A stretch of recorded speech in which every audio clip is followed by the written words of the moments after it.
everyone, it's Janet Metzger of the Network Marketer's Den. You know, I've been in this great industry for many, many years, and I just love it. I do believe it's the best industry that there is. So I work alongside network marketers in many, many different companies, different businesses, but there's always a common theme. Well, quite honestly, I encountered this common theme over the weekend, and I'll get more into that in a minute. But the other day, I was scrolling through my social media feed. In fact, this was on LinkedIn, and I saw a funny picture, really got me laughing, but more importantly, it got me thinking. And what the post was, is there was a company that challenged their team members to come into the office, physically into the office, as if you were doing a Zoom meeting from home. Okay, now we all do this, right? And if you don't, you're lying, because we all do it. You know, from the waist up, we look like $1 million. We got our hair done, we got our makeup on, we got a nice top on, you might even have a suit on. But if you look below the waist, just like me right now, I am wearing yoga pants and I am wearing tennis shoes. Okay. This picture showed everybody with a myriad of different things they were wearing, including one guy was even in his boxer shorts. Now that's going a little bit extreme, but that is what has happened, is that because we've done so much Zoom, we're not even in the mode to dress to get out and talk to people, do our hair, do our makeup on a regular basis. And for me, I can tell you, I am a little bit rusty when it comes to live events. We're doing very few live events and starting to come back, which is great. I'm so happy about it. And even fewer face-to-face networking events. Pretty much every networking event that I do is on Zoom. So I'm forcing myself to get out there. So now I'm out there and I know myself. I'm like, blah, blah, blah, blah. I'm just so rusty. I don't know what to say. I don't know how to say it. I don't know how to dress. There's just all of those things. Maybe you have felt that too, but I am rusty because it's been a couple of years since I've been really, really active, getting out and about and doing events and talking to people in general. So here's what happened this past weekend to me. So I was working this vendor event for the company that I represent. And I was also working with a client of mine. Now, her business is not network marketing, but it does not matter. It's the same if you're doing a live event or networking. It does not matter what your business is. So it was the first time I'd been helping her rep that company. And truth be told, I was stumbling over my words. What happened is we got there, the setup took a lot longer than it should have, a lot longer than it's ever done for me in the past. And, you know, lo and behold, we got it done before the doors opened. But man, when the doors opened, I was fumbling with my words. I really was. I wasn't feeling comfortable.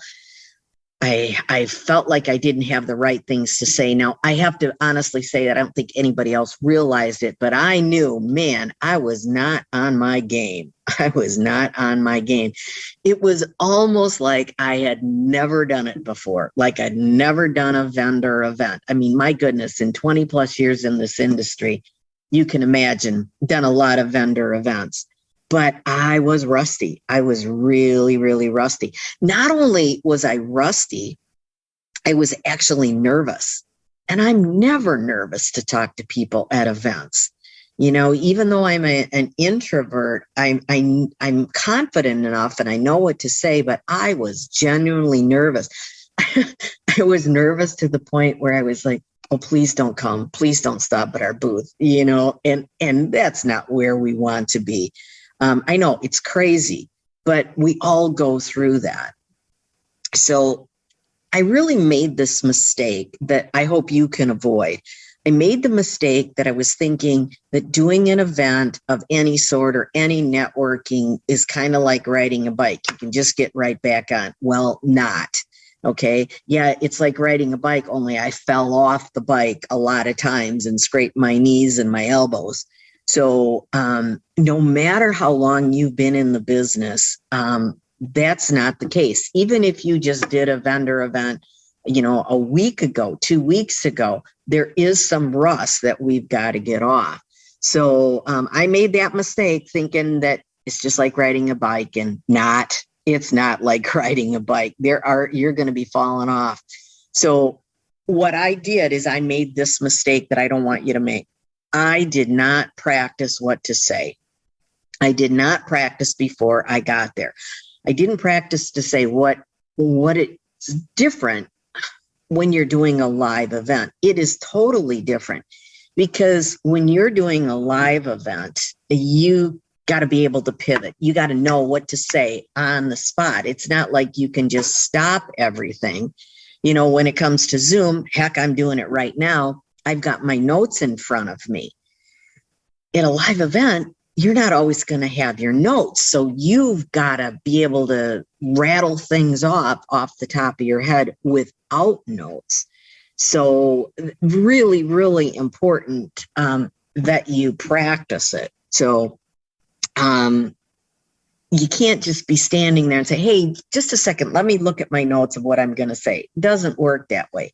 Now, that doesn't mean there aren't going to be some cheater notes that you can have, or looking at prices or whatever, but you've got to know this before you get there.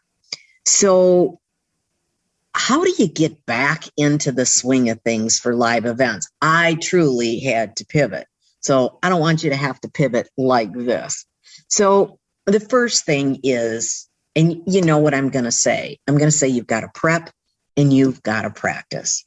So here's some things that I learned, that I did, that I hope you do so you don't avoid the mistakes that I made. So really, really important that you allow enough time for setup. So if you think that setup's going to take a half an hour, double it.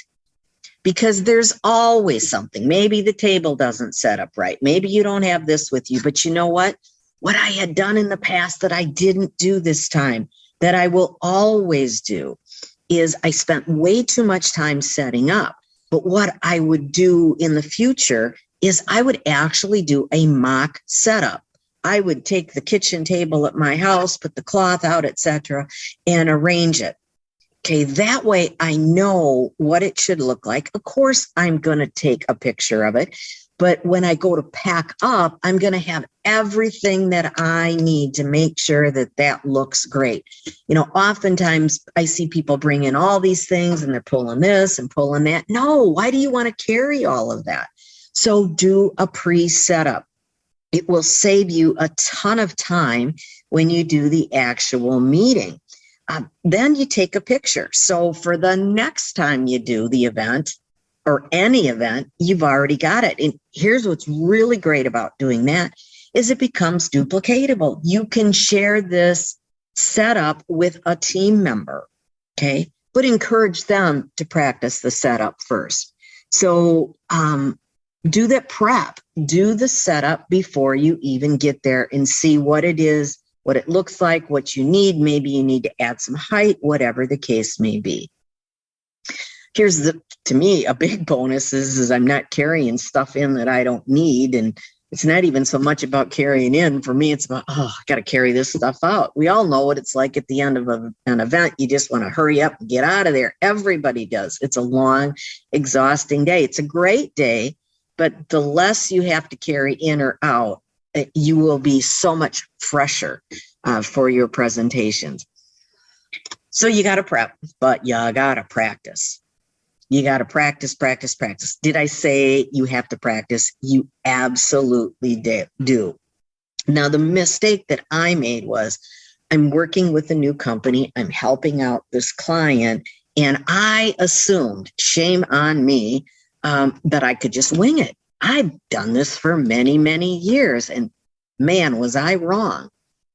I knew a little bit, but I knew a little bit to be dangerous. I didn't know what I needed to know. So you've got to make sure that you practice this. Practice it on your dog, practice it in front of the mirror, practice what you're going to say. I like to write things out. And the reason why I write these things out, not that I'm going to be reading them, but the reason I write them out is that it helps me to remember. It goes into my subconscious mind. So those are some things that I do. So what would I do differently? So I would start with always having a few questions ready to ask people to start engaging them. They start walking by your booth and, they pop in and you say hello, the usual, but what are you going to say to get them engaged? So one of the things that I pivoted to and started talking about is, do you have time for a quick survey? Now, they're either going to say yes or no. If they say yes, you're golden. Okay, but I had to have something to be able to get them engaged. Depending on what your product is, you could also ask a question. So, can I ask you a question? What do you love about your hair?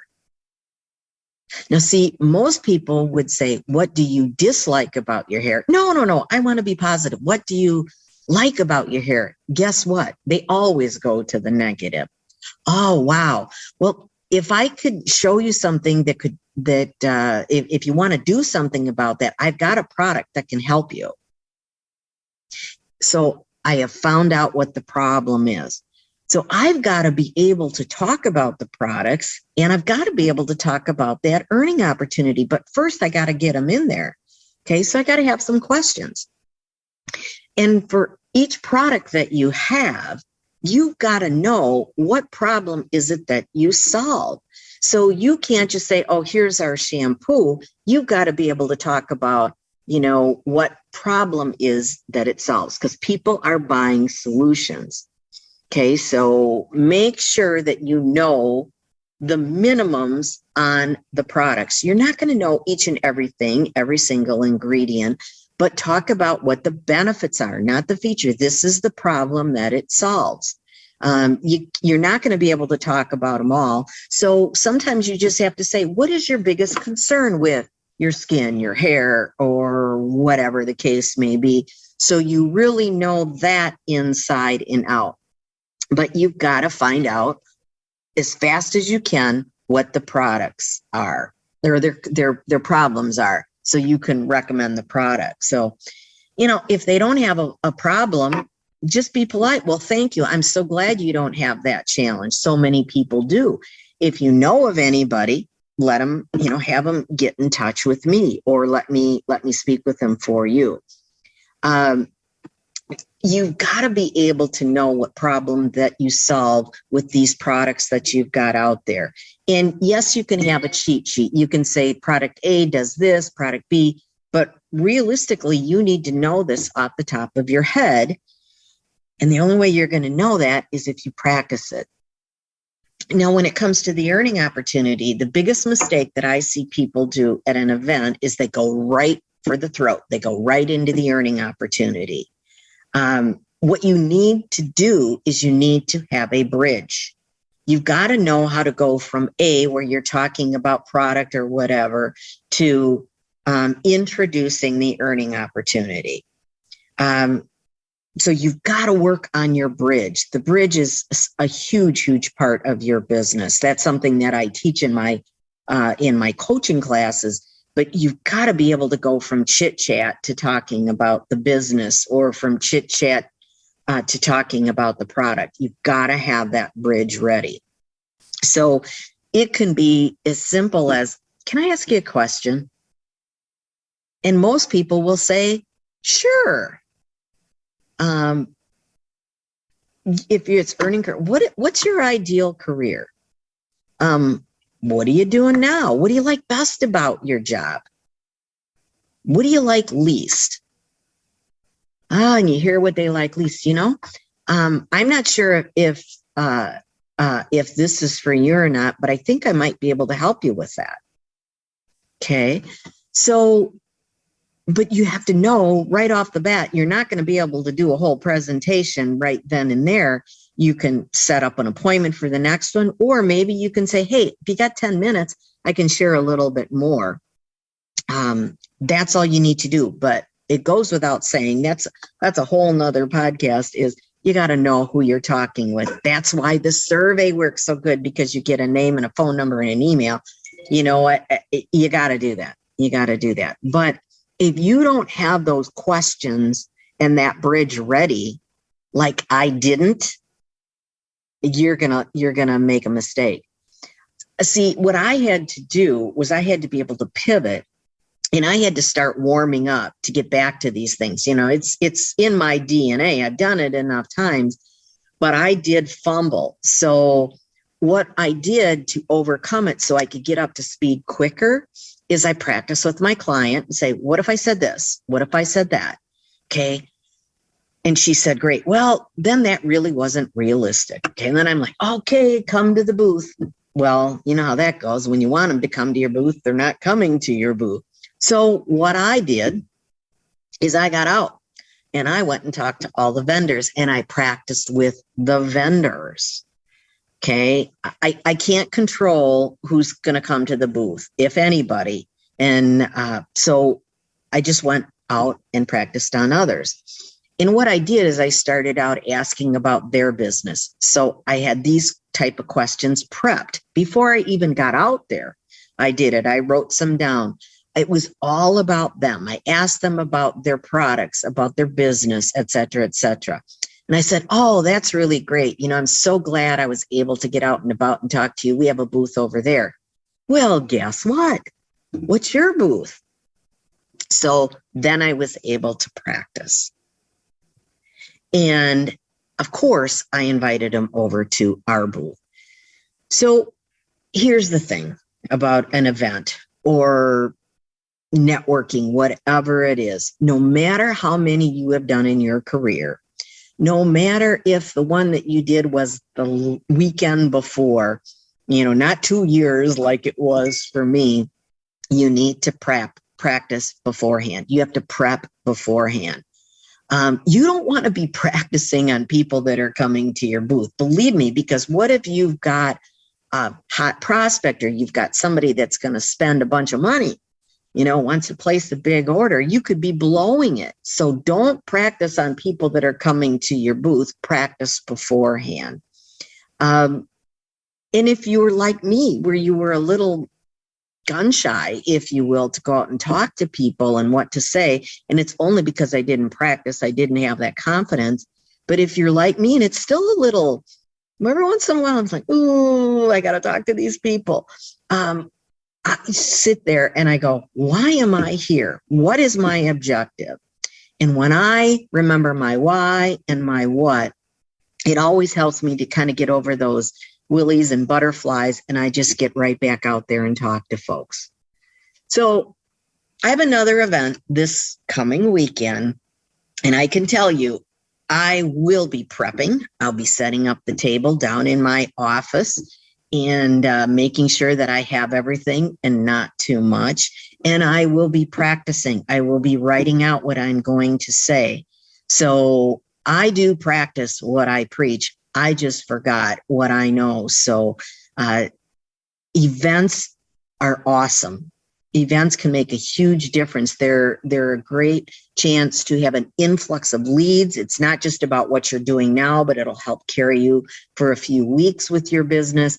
But if you don't prep and you don't practice, it's not going to do you any good. You can't control the traffic, but you can control what you do and what you say.